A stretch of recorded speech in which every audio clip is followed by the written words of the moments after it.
He was the original British rock star, a forsaken young prince who performed for the Queen and made music with raptor birds for his flight to freedom.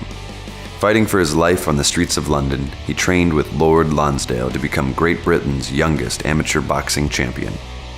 During the First World War, he fought for his country as the Royal Air Force's Brigade Heavyweight Champion.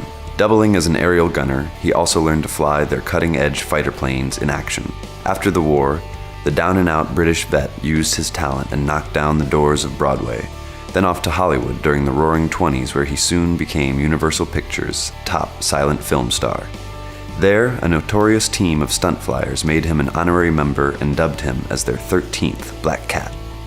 This cat was also a hopeless romantic and one of the few silent film stars to segue into the talkies. He starred in over 200 films with the most renowned filmmakers and talent of all time.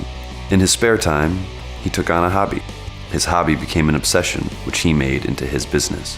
When Nazi Germany threatened his homeland, he turned his Denny plane into a working soldier.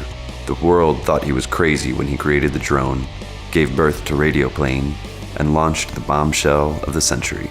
Target Drone Denny soon caught the eye of Jack Northrop and his company, where he's honored today as founder of Northrop Grumman's Unmanned systems. His dream has now come to life as the many uses of his Radioplane continued to grow just as he envisioned. He's left his mark permanently on film, and his legacy flies high in our skies and upward into the future. He is Reginald Denny, the underdog fighter with a crooked smile who not only soared on screen with the stars, but as father of the drone and pioneer of unmanned aviation.